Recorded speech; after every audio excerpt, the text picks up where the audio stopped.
Vamos continuar, mas antes nós vamos orar. Eu não sei se você está assistindo toda a série de todos os capítulos desse livro, mas caso você não esteja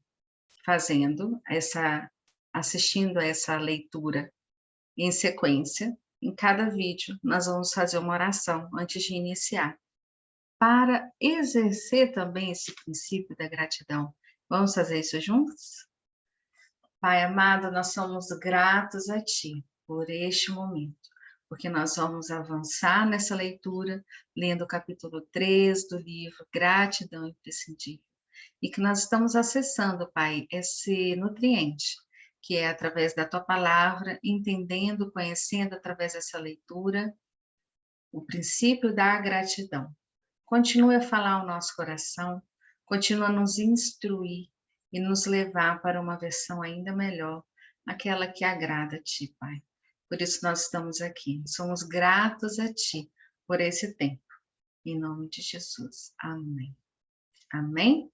Então vamos para o capítulo 3. No finalzinho do vídeo anterior, eu ainda me confundi e falei capítulo 3, mas no anterior, capítulo 2, que foi o lido com o título, capítulo 2, que nós já lemos, o capítulo 1, que foi Gratidão Imprescindível, capítulo 2, a raiz da gratidão, da ingratidão, e capítulo 3 agora, Ingratidão, a origem do mal.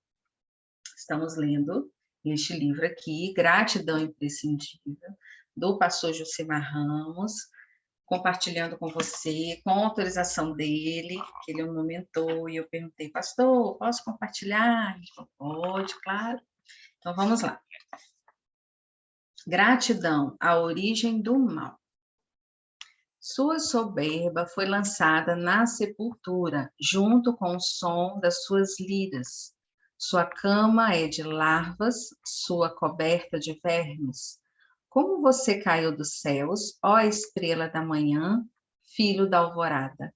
Como foi atirada à terra, você que derrubava as nações, você que dizia no seu coração, subirei aos céus, erguerei o meu trono acima das estrelas de Deus.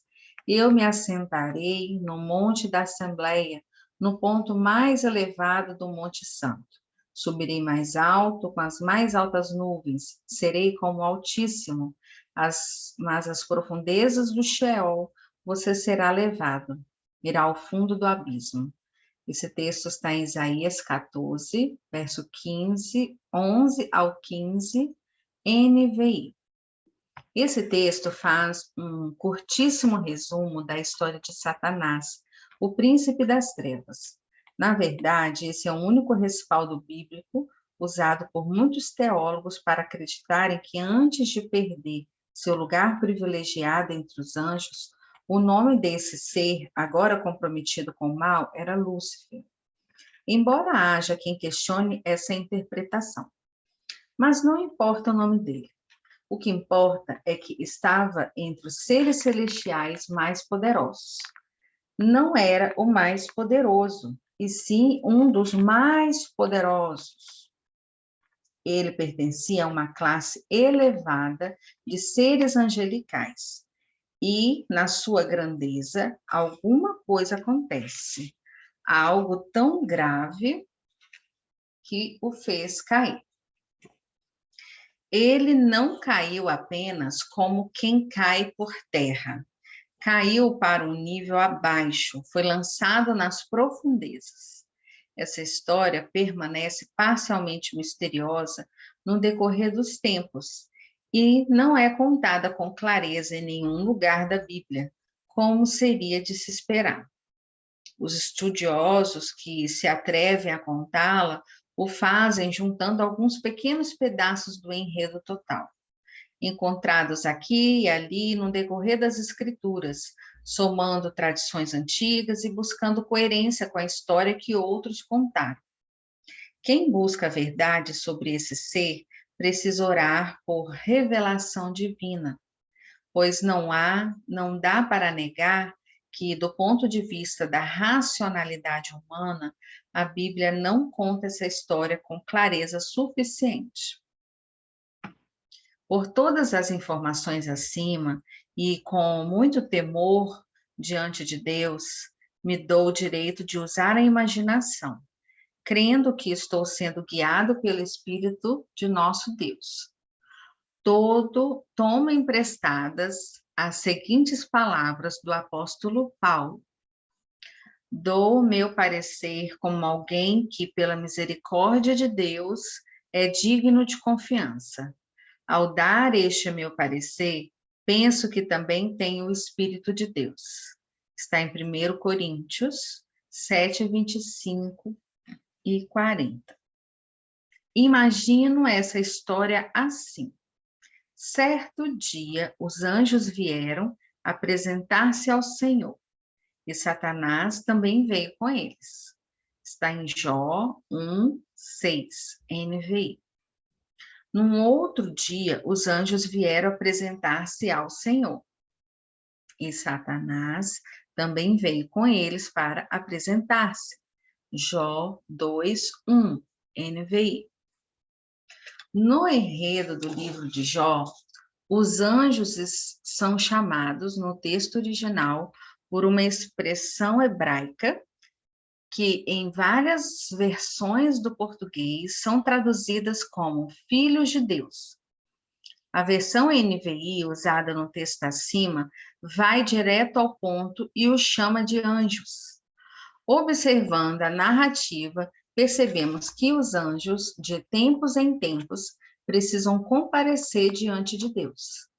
Penso que assim como Adão precisava comparecer diante do Eterno no iniciar de cada dia, os anjos também precisavam comparecer diante do Todo-Poderoso, de tempo em tempo, para renovar suas energias, recebendo sua nutrição e sustento direto no relacionamento com o Altíssimo.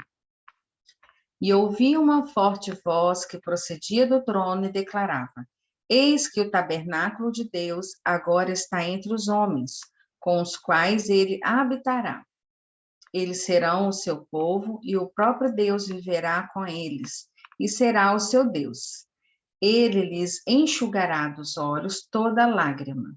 Não haverá mais morte, nem pranto, nem lamento, nem dor. Porquanto a antiga ordem está encerrada. Apocalipse 21, 3, 4.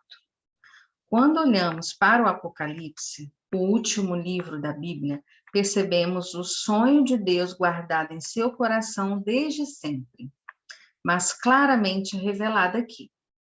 O sonho de um relacionamento de total intimidade e dependência entre ele e o seu povo. Uma dependência tal que receberemos tudo dele, inclusive luz e energia, porque não haverá sol, ele mesmo é, e será a fonte de todos os sentidos. Deus sonha com o dia em que não precisaremos de nenhuma outra fonte, em que seremos supridos e iluminados diretamente por Ele.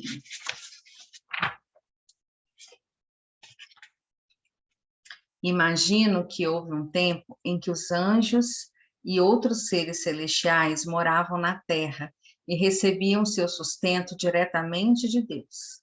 Penso que isso aconteceu antes de Adão, antes dessa criação, antes desse jeito de contarmos o tempo.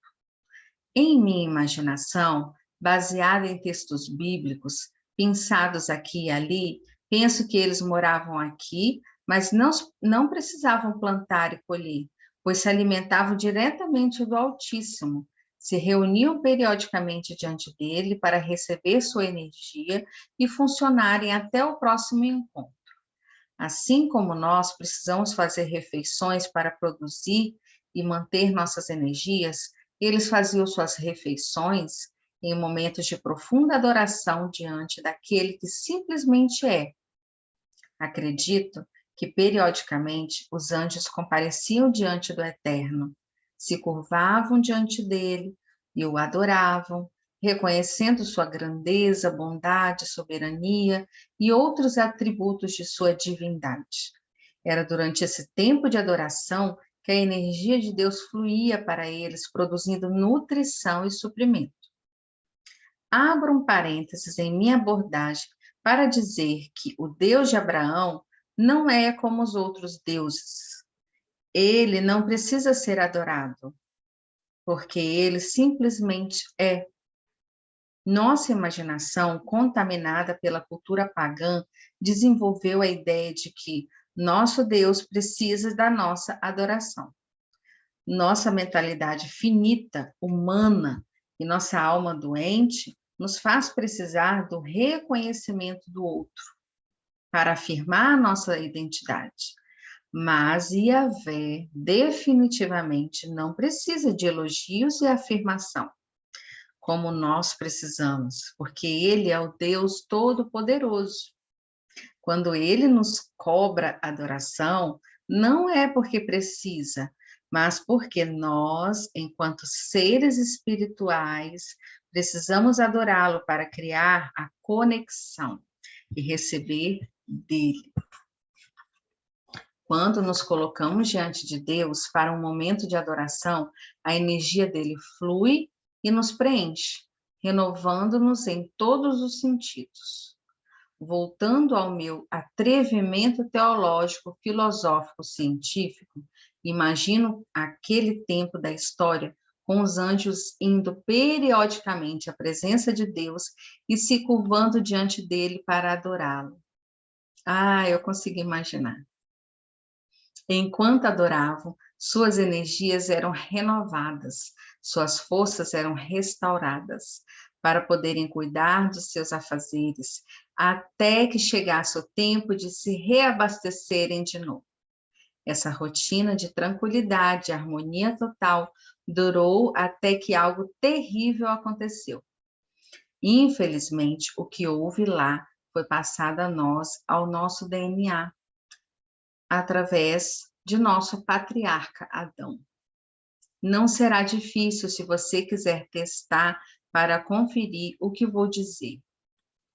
Experimente fazer qualquer boa ação habitualmente para a mesma pessoa e depois de algum tempo, observe que ela deixará de sentir gratidão e passará a pensar que é sua obrigação fazer isso. Quando essa fase chegar, essa pessoa terá que decidir ser grata, esforçando-se para isso, porque de outra forma só conseguirá cobrar mais e nunca agradecer. Por exemplo, se você der boa comida todos os dias ao meio-dia, durante um ano para uma pessoa que não tem como conseguir alimentos, isso será suficiente para que ela passe a acreditar que tem o direito a esse serviço para o ano seguinte. E, naturalmente, na medida em que o tempo passar, terá cada vez mais dificuldade de agradecer. No primeiro dia em que for servida, ficará muito grata, muito contente, confiante e esperançosa na bondade humana. Mas no ano seguinte, assim que algo sair errado e não for possível dar a ela o mesmo de sempre, responderá com raiva, com mágoa e murmuração. Talvez até abra um processo contra você por lhe negar comida. Imagino que, com o passar do tempo, algo assim começou a crescer no coração daquele anjo especial, com o qual muitos concordam, que naquela época se chamava Lúcifer. O veneno que cresceu no coração desse ser angelical, cheio de luz, foi a ingratidão. Ele passou a sentir que aquela energia recebida era sua por direito adquirido. Mas não era. Sempre foi e será de Deus, que a distribui graciosamente e por amor. A ingratidão ganhou mais espaço em seu coração. Quando pensamos nisso, nos apressamos em julgar e sentir raiva de Satanás. Mas preciso contar que eu e você corremos o mesmo risco.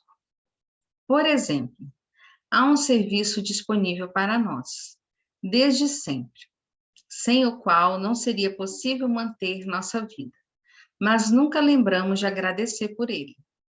Estou me referindo ao ar e à possibilidade de respirar.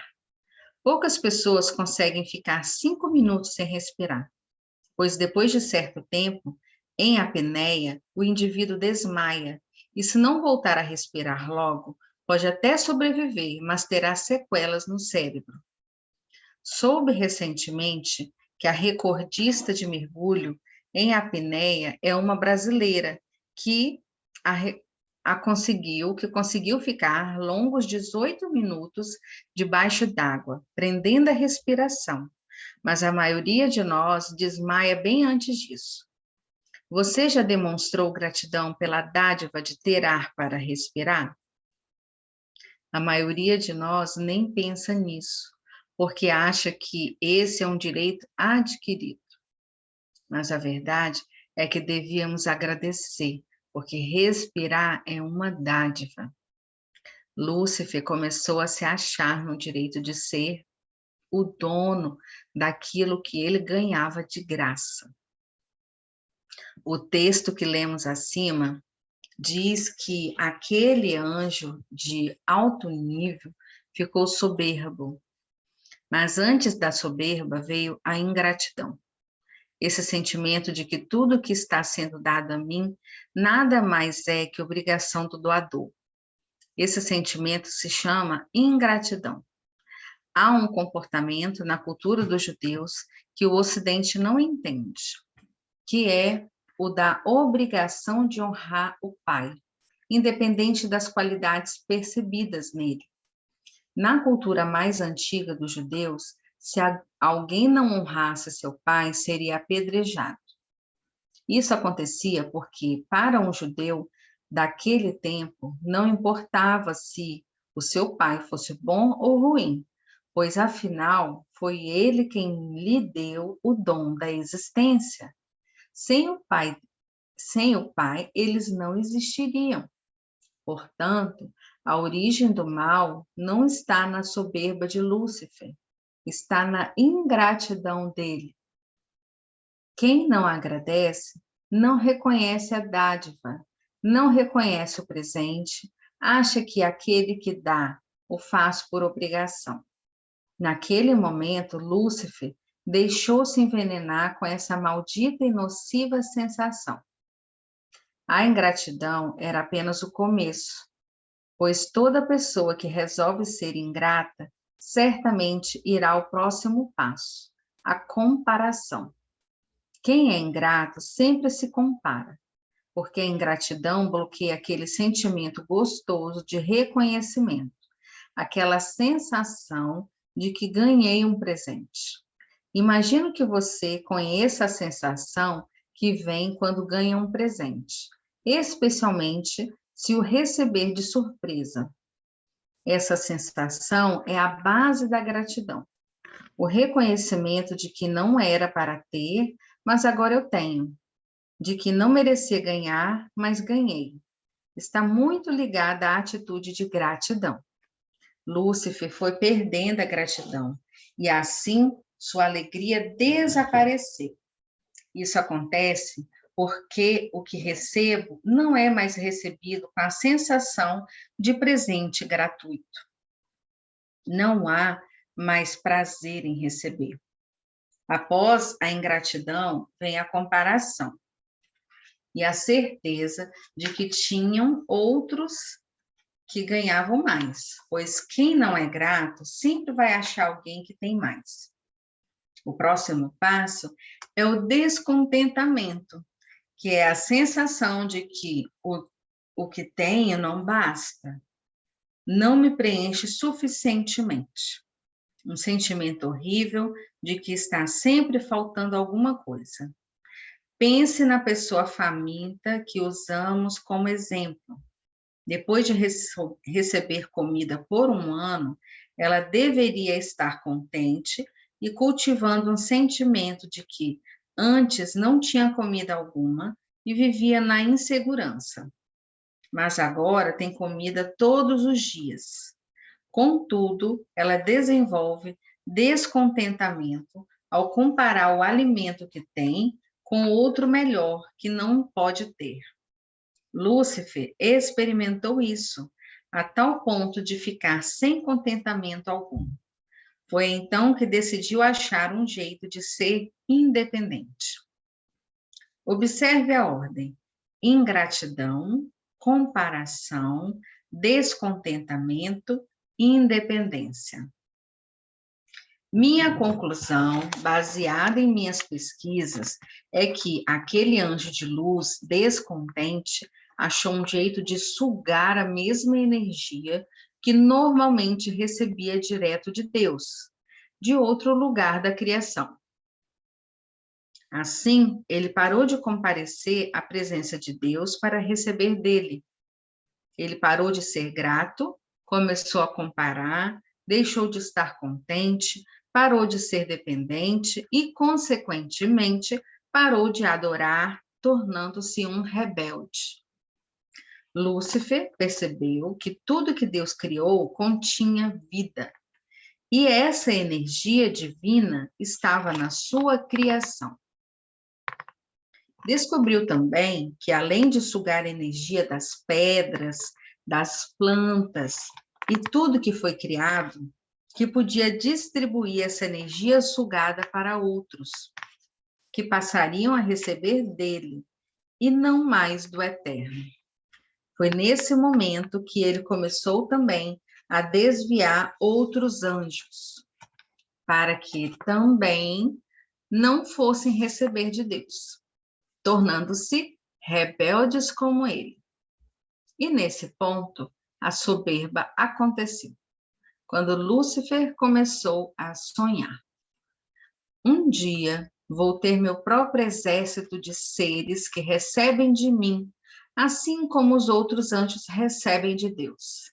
Um dia serei grande o bastante para estar acima de todos os anjos, e todos eles virão a mim para receber, e ninguém sobreviverá sem depender do meu poder. Serei semelhante ao Altíssimo. Você que dizia no seu coração: subirei aos céus, erguerei o meu trono acima das estrelas de Deus. Eu me assentarei no monte da Assembleia, no ponto mais elevado do Monte Santo. Subirei mais alto que as mais altas nuvens. Serei como o Altíssimo. Está em Isaías 14, verso 13, 14, NVI.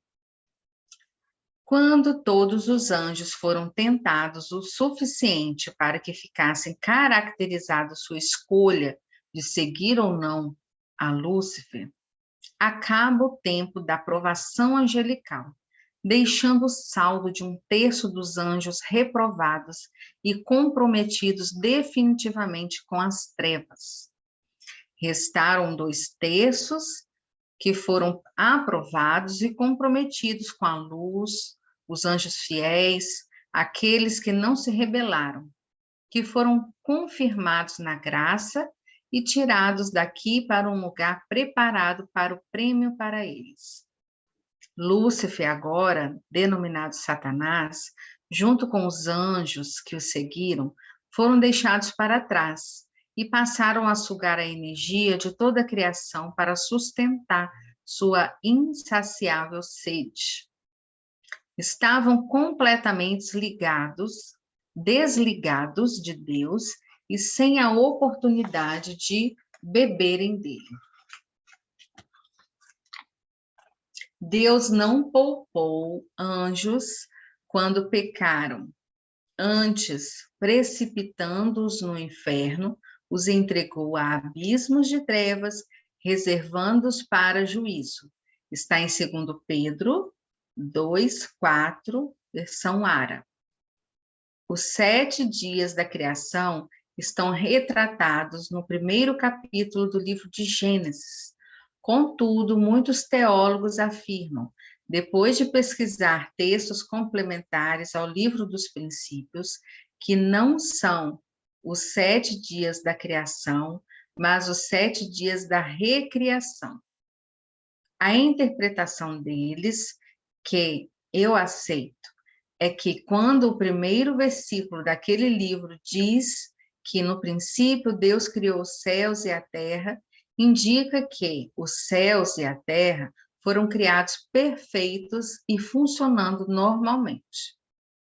Quando o segundo versículo diz que a terra era sem forma e vazia, havia trevas sobre a face do abismo, e o Espírito de Deus se movia sobre as águas, indica que alguma coisa acontece depois que a terra foi criada, e ela se tornou sem forma e vazia. O que estou lhe dizendo é que Deus tirou os anjos fiéis daqui e os anjos infiéis sugaram a criação, até produzir um cataclismo que destruiu completamente o planeta, a ponto de o Eterno intervir, criando o Sheol, ou inferno, para Satanás e seus anjos, e recriando a terra para ser habitável novamente. Uma história parecida vai acontecer em breve, pois Deus levará o seu povo fiel da terra em um evento conhecido entre os estudantes da Bíblia por arrebatamento da igreja. Apartai-vos de mim, malditos, para o fogo eterno, preparado para o diabo e seus anjos. Está em Mateus 25, 41, versão A. Quando Satanás ficou sozinho com sua horda de anjos ingratos, o pior tinha ocorrido, mas poderia piorar ainda mais. Gente ingrata sempre acha que está muito ruim e não percebe que ainda pode piorar muito. Esses sanguessugas sugaram tanto e com tanta violência a energia da criação que o Altíssimo precisou intervir. Jesus deixou bem claro que o inferno não foi criado para nós, mas para Satanás e seus anjos. Preciso esclarecer isso porque muitos pensam que o nosso Deus ficou magoado, controlado pela raiva de Satanás, lançando sobre ele a maldição do inferno. A verdade é que Deus é bom o tempo todo, mas ao ficar claro que não havia limite para a maldade de Satã, nem para a sua capacidade de destruir toda a criação, o Eterno criou uma nova dimensão para detê-lo, chamada Sheol. Esta nova dimensão seria lacrada para contê-lo em sua sede e capacidade de sugar e destruir, pois dali ele não conseguiria sugar energia de fora. Assim, Satanás foi jogado no inferno. Gosto da exclamação do profeta Isaías em nosso texto e no início deste capítulo. Como você caiu dos céus, ó estrela da manhã, filho da alvorada, como foi atirada à terra, você que derrubava as nações, mas às profundezas do Sheol você será levado, irá ao fundo do abismo. E aí, estão gostando? Poderoso, na verdade? A grande questão é, como isso aconteceu? Tudo começou com um veneno desgraçado chamado ingratidão. Por isso, Jesus disse: aquele que tem, que reconhece que tem, que é grato pelo que tem, que está feliz e contente com o que tem, que expressa abertamente gratidão pelo que tem, a esse será dado cada vez mais e terá abundantemente. Mas aquele que não tem, na verdade, aquele que diz que não tem, que murmura, que reclama, que está sempre insatisfeito, descontente, que nunca reconhece a bênção que tem, vai perder até isso que tem. E Jesus ainda completa: lançai o servo inútil nas trevas. Foi exatamente isso que aconteceu com Satanás. Ele foi perdendo e murmurando, perdendo mais e murmurando, e perdendo mais, até se perder totalmente. Você está convencido agora a praticar a gratidão todos os dias de sua vida e com o máximo de pessoas que puder? A ingratidão é a origem do mal.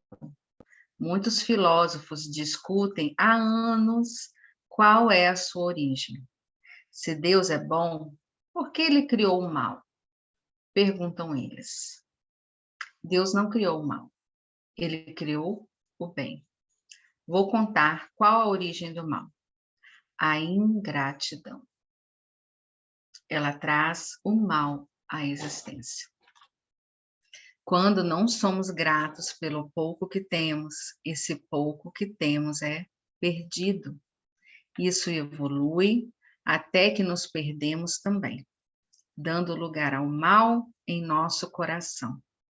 Você está pronto para ser grato? Encerramos aqui o capítulo 3 e vamos para o capítulo 4.